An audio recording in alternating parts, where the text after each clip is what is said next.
You are listening to the Sean Hannity Radio Show podcast.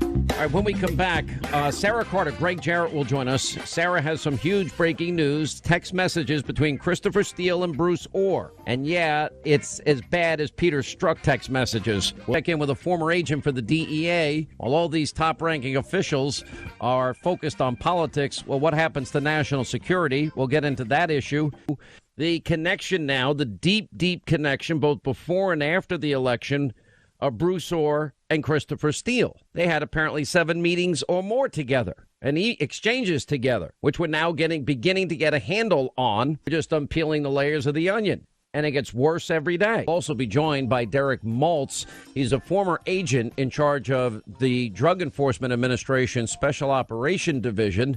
And he is going to join this discussion on Bruce Orr, Robert Mueller, and he has information no one else has discussed. That's next. Let me bring in Derek Maltz here.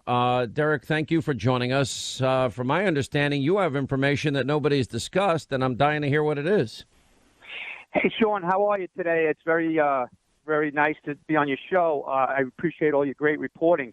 So when we talk about Bruce Orr, one thing I need the public to understand is that Bruce Orr had a very, very big responsibility in heading up the Obama administration's Threat Mitigation Working Group, which was the group responsible for synchronizing the efforts all the interagency in the government to go after the biggest threats to this country. Now, when you look at Hezbollah, for example, Sean, President Obama himself said they're one of the most technically capable terrorists in the world. So when we had this interagency case going together and we were doing some really good work, we seized $150 million out of bank accounts in Lebanon. We shut down one of the largest trade-based money laundering schemes we've ever seen in America with used cars. And basically, Sean, we could not get the interagency to cooperate and to share information. Now, what really is really annoying, we're just talking about servicemen and women. My brother died in Afghanistan, Sean, in 2003 in enduring freedom. So I'm very passionate about this topic and took my job of national security very seriously, Sean. Of course. So how is it when you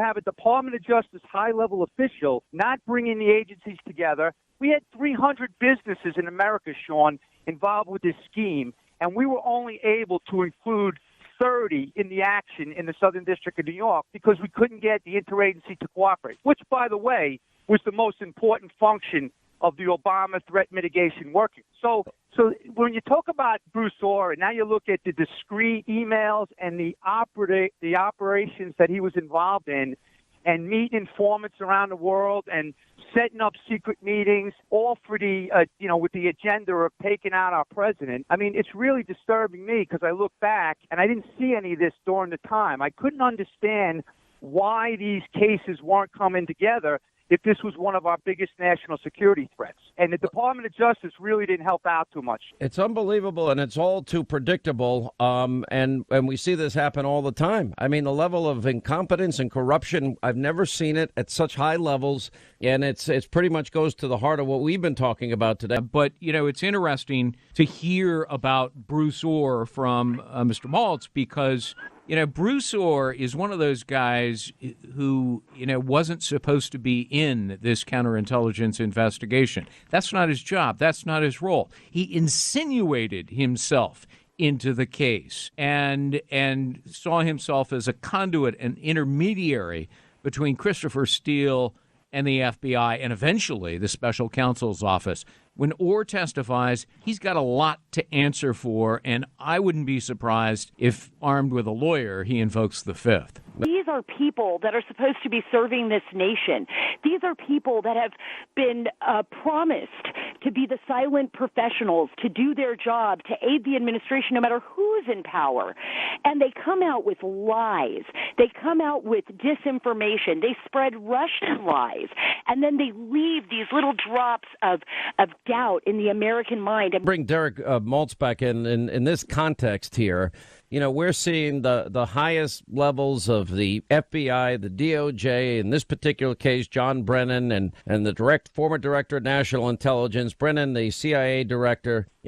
Part of what you are observing in your life and your background, you were in charge of the Drug Enforcement Administration's operations division, and you have seen a ton of failure as it relates to the very organizations we're discussing in terms of protecting the American people. And specifically, I'm talking about like the Boston bombing and other instances where we're missing signs. Now we're finding out at the highest levels that politics is being played in the most duplicitous of ways, which probably has to captivate at least 85% of the attention instead of focusing in on their jobs. Sean, exactly. So let me just give you an update on something. So after 9/11, the FBI directed a DEA administrator, the Attorney General, recognizing that drugs, are connected to terrorism because of the proceeds, right? And they recognized that at the Special Operations Division, they needed a section where we had the interagency to coordinate crime and terror cases. Bob Mueller was responsible for helping to set that group up. Well, here's the irony, Sean. When the Russians provided the FBI information on Camelin, the Boston bomber, the FBI compartmentalized that in their JTTF. They didn't share it with their interagency partners. The police chief, Ed Davis, was testifying all over Congress about his department didn't even know. But here's what the public doesn't know, Sean. So after the bomb, of course, everybody's trying to figure out what went wrong and who these people are. The Special Operations Division had information about drug-related activities on Camelin's family. We had a cellular phone that we identified that could have been investigated early in 2011. Now, here's the other piece. In the Boston Homeland Security Office with DEA, they had a major marijuana case that we call an OSADEF case, which Bruce Orr later was the OSADEF director. Well, they had a major marijuana organization. One of the kids that was mutilated in the apartment on the 10-year anniversary of 9/11 was a target of that marijuana case. Camelin's best buddy from the gym was laying in the pile of blood in the apartment, and no one could figure it out because no one had the pieces of the puzzle. Now, Sean, what's really disturbing is we have 9/11 commissions, we have expected general reports, and year after year we talk about information sharing. When is somebody going to be held accountable? And then Bob Mueller went on TV in front of Congress, and I have the video, in 2013 and told the American public that the FBI did a thorough investigation leading, from the information about Camelin. How do you say you did a thorough investigation when you didn't even coordinate with your interagency partners and you didn't share it with the Attorney General's information sharing program in D.C., which was my center? So we missed a golden opportunity, and poor Martin Richard, 8 years old, is mutilated in front of his mother and father on the streets of Boston because of the incompetence and the lack of information sharing. And I'm waiting to see somebody be held accountable for that, Sean, because we can't continue to have all these, well, we're sorry, we forgot, we didn't check with this agency. We have automation now. We have technology that makes it very simple. One last thing about that whole Boston bombing, which is relevant. Then Congress holds a hearing to compare Boston and Austin 5 years after the Boston bombing. It was so misleading because in the Austin case, the bombs went off. Of course, law enforcement's going to work together to find the killer.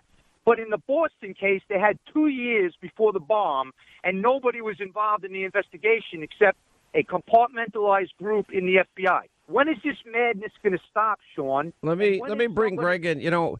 There's a really good point that I think he's making here, and that is when you think of all the time, effort, attention that we are now discovering that people are devoting at the highest levels of these agencies to sabotaging a political process. Yeah, I don't think they have much time for what their real jobs are. Congrats again, number one 2 weeks in a row. Gregg, Jarrett, Sara Carter, this is huge news you're breaking on the program today. Well, full coverage tonight. Derek, thank you for joining us and really sounding the alarm about how we're literally... the amount of attention that's being spent on politics, we're missing opportunities to protect the American people, which is the job that most people sign up for.